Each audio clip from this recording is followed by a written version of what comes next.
Cancer के treatment के दौरान एक बहुत important aspect of the patients life and wellbeing जो कि अक्सर इग्नोर हो जाता है वो है मेंटल हेल्थ। यस, बहुत सारे पेशेंट्स और उनकी फैमिली मेम्बर्स इस बहुत ट्राइंग और टेस्टिंग डिजीज़ से जूझते हुए अपनी मेंटल स्ट्रेस के साथ भी जूझते हैं। और ये मेंटल स्ट्रेस अपने आप में बहुत सारे इस तरीके के इफ़ेक्ट्स लेकर आता है जिनको हैंडल करना किसी एक डॉक्टर के लिए शायद पॉसिबल ना हो।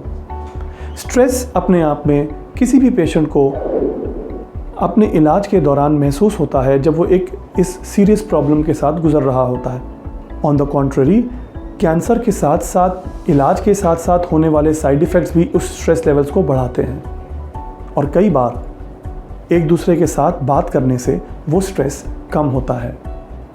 तो आज हम बात करते हैं कि कैसे हम इस चीज़ को हैंडल कर सकते हैं, किस तरीके से हम मेंटल स्ट्रेस को, मेंटल हेल्थ को कंट्रोल कर सकते हैं during the treatment for cancer. तो जैसे कि मैंने आपसे कहा कि बहुत सारी सपोर्ट ग्रुप्स जहां पर पेशेंट्स एक दूसरे के साथ बात करते हैं, एक दूसरे से अपने एक्सपीरियंसेस को साझा करते हैं और एक दूसरे के साथ अपनी पॉजिटिव वाइब्स शेयर करते हैं, जिससे कि उनको अपने बैड एक्सपीरियंसेस को भुलाने में और एक बेहतर पॉजिटिव इन्वायरमेंट की तरफ बढ़ने में मदद मिलती है। सेकंड, हमारे पास आज की डेट में full qualified team of psycho oncologists available हैं जो कि पेशेंट की साइकी और पेशेंट के साइकोलॉजिकल इश्यूज़ को एड्रेस करती है। वो आपसे बात करते हैं और आपको कुछ टेक्निक्स बताते हैं जिनसे आप अपने स्ट्रेस को खुद कम करने के लिए अपने आप सचेत हो सकते हैं। सिमिलरली, तीसरा एक पॉइंट है which is yoga, meditation and exercise.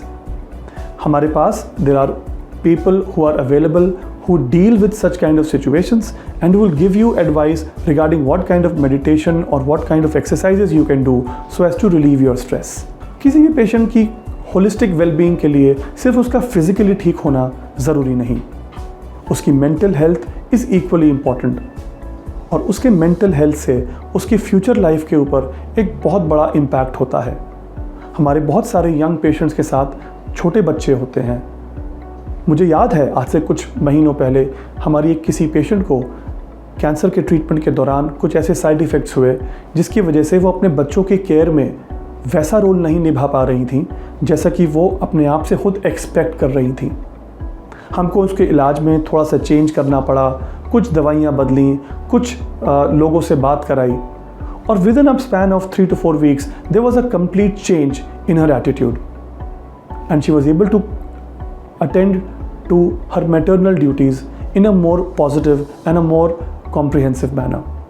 इसलिए अगर आप अपने ट्रीटमेंट के दौरान इस तरीके के किसी भी स्ट्रेस से गुजर रहे हैं, किसी परेशानी से गुजर रहे हैं, please share your problems with us.